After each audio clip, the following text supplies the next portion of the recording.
Patrice Lumumba, héros congolais qui sera assassiné le 17 janvier 1961, a rédigé en prison quelques jours avant sa mort à sa femme Pauline une lettre. Cette lettre est aussi une déclaration d'amour à son pays et un testament politique qui a traversé le temps. Son message est aujourd'hui encore d'actualité. Ma compagne bien-aimée, je t'écris ces mots sans savoir s'ils te parviendront, quand ils te parviendront, et si je serai en vie lorsque tu les liras.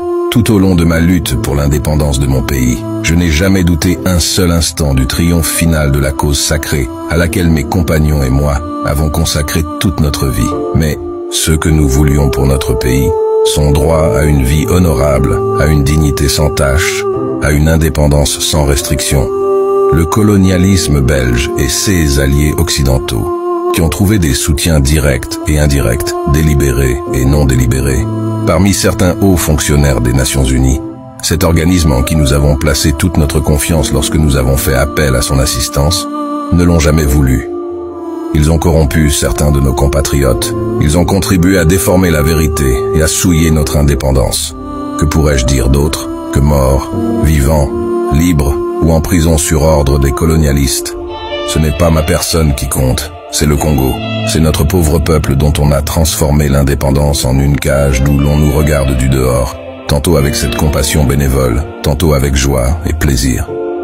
Mais ma foi restera inébranlable. Je sais, et je sens au fond de moi-même que tôt ou tard, mon peuple se débarrassera de tous ses ennemis intérieurs et extérieurs, qu'il se lèvera comme un seul homme pour dire non au capitalisme dégradant et honteux, et pour reprendre sa dignité sous un soleil pur. Nous ne sommes pas seuls. L'Afrique, l'Asie et les peuples libres et libérés de tous les coins du monde se trouveront toujours aux côtés de millions de Congolais qui n'abandonneront la lutte que le jour où il n'y aura plus de colonisateurs et leurs mercenaires dans notre pays. À mes enfants que je laisse et que peut-être je ne reverrai plus, je veux qu'on dise que l'avenir du Congo est beau et qu'il attend d'eux, comme il attend de chaque Congolais, d'accomplir la tâche sacrée de la reconstruction de notre indépendance et de notre souveraineté, car sans dignité, il n'y a pas de liberté, sans justice, il n'y a pas de dignité, et sans indépendance, il n'y a pas d'homme libre.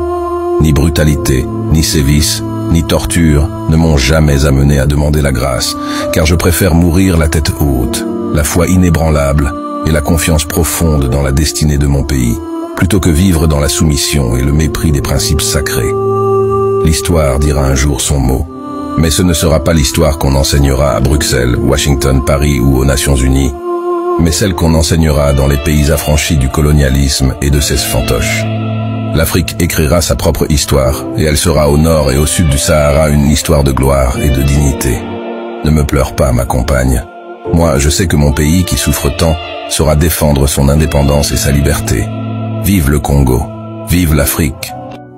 Il y a des génocides qui ne disent pas leur nom.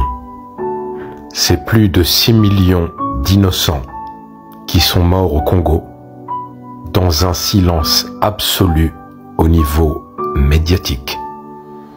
À Tioleja Films, nous racontons les histoires que les autres ne racontent pas, mais il est clair que le Congo sera le prochain sujet dans le cadre de nos projets. Restez connectés. Dites-le fièrement en commentaire. Free Congo, force au Congo, liberté pour les Congolaises et les Congolais.